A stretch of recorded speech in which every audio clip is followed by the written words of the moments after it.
Ma vie a été très dure depuis 3 ans, Lecoq se livre sur ses problèmes financiers, ZAPTV.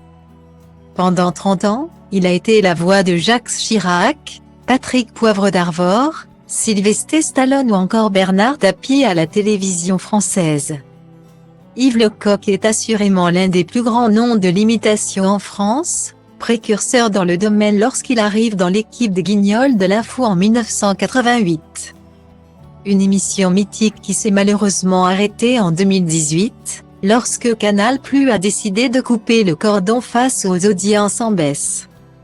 Pour l'humoriste, les mauvaises nouvelles s'enchaîneront rapidement puisqu'il est licencié brutalement par France 3. Chaîne sur laquelle il a animé les Grandes du Rire depuis 14 ans, seulement un an plus tard. Une décision qu'il n'a d'ailleurs toujours pas digérée, j'ai été congédié sans raison et sans préavis. Et tout ça pour mettre un simulacre de mon émission à la place, confiait-il l'année dernière.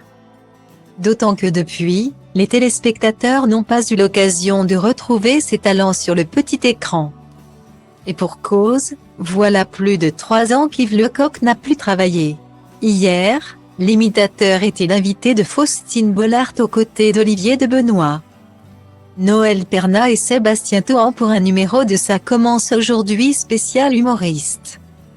Il en a profité pour révéler avoir traversé une période très difficile sur le plan financier. Ma vie a été très dure depuis 3 ans parce que 3 ans sans salaire c'est dur à vivre.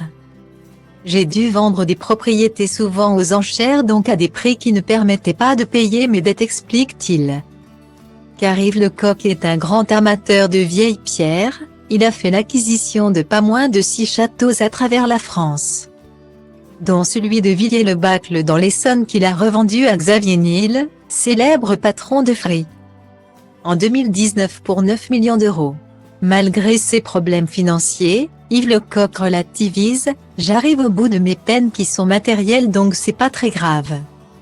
La santé n'est pas si mauvaise que ça, mais je m'accroche », conclut-il. Un retour à la télévision pour repartir de l'avant,